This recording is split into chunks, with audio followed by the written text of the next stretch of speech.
कि इस धरती के हर जीव का खेतीबाड़ी से कोई न कोई रिश्ता है। चाहे कितने ही पैसे वाला क्यों ना हो, उसका पेट किसान के उगाए हुए अनाज से ही भरता है और गरीब की भूख को भी उसी किसान के उगाए हुए अनाज की जरूरत पड़ती है।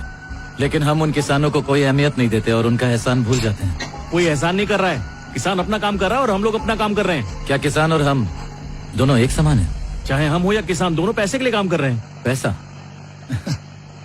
2 महीने सैलरी नहीं आई तुम्हारी तो क्या करोगे? बीवी के गहने बेच मारेंगे और क्या। और अगले 6 महीने तक कंपनी ने सैलरी नहीं दी तो? उस काम को लात मार के दूसरा काम ढूंढेंगे। और अगर यही चीज किसानों ने कर दी तो? सैलरी ना बढ़ने पर लोग सड़कों पर आ जाते हैं, धरना देते हैं। लेकिन हमारा किसान, चाहे सालों तक उसका मुनाफा ना हो, फिर भी वो खेतीबाड़ी से मुंह नहीं मोड़ता। हर दिन हर साल वो बीज उसी उम्मीद और लगन से बोता है कि इस साल हम सबका फायदा होगा। तो फिर किसान और हम एक समान कैसे हुए सर?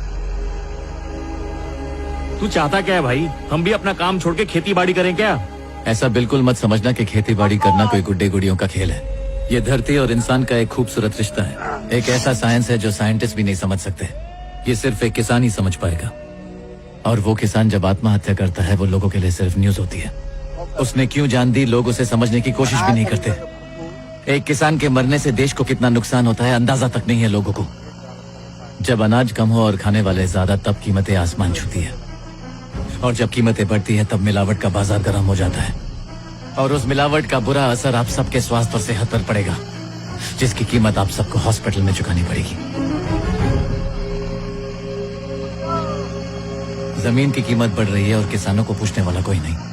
उन किसानों की जमीन पर बिल्डिंगें और फैक्ट्री तो बन जाएंगी, लेकिन अनाज कहाँ उगेगा? आज कोई भी किसान ये नहीं चाहेगा कि उसका बेटा किसान बने।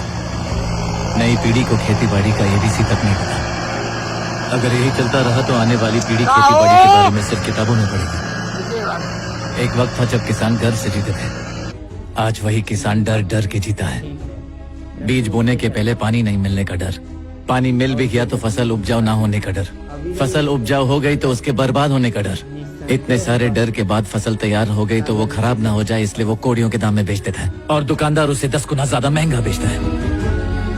जो अनाज उगाता है वो तो परेशान है ही, और जो खरीदता है यानी कि हम, परेशान हम भी होते हैं। आप जानते हैं ये सब क्यों हो रहा है? क्योंकि हमने जाने अनजाने में किसानों से रिश्ता तोड़ दिया है, उन्हें पराया समझा ना कि अपना। क्या आपका ये सवाल सरकार से है? नहीं, हम सब से। गवर्नमेंट कौन है बताइए? हम नहीं है। किसान की रक्षा करना सिर्फ गवर्नमेंट की जिम्मेदारी नहीं है, इस देश के हर एक इंसान का काम है, आप सबका है और मेरा। इसलिए मैं किसानों की सुरक्षा के लिए अपनी सारी कमाई का 90% किसान कल्याण में डालूंगा।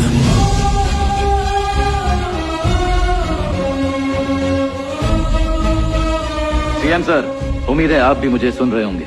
हर गांव में अनाज का एक गोदाम और गांव के हर एक मंडी में एक कोल्ड स्टोरेज, ऐसी कई जरूरत की चीजों की मैंने प्रोजेक्ट रिपोर्ट बनाई है।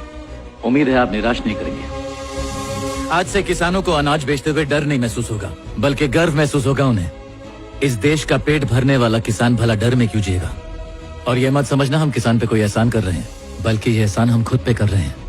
मैं भी ये सब किसानों पे तरस खा के नहीं कर रहा हूँ, उनका हक है ये।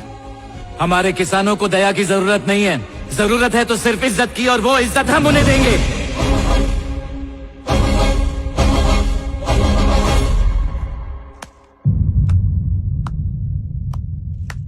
जब आपने यहाँ ऑफिस खोला तो हमें लगा कोई विदेशी है, लेकिन आपका दिल तो इंडियन है। हम आपको क्या समझे सर? इसमें जरा सा भी शक नहीं है सर।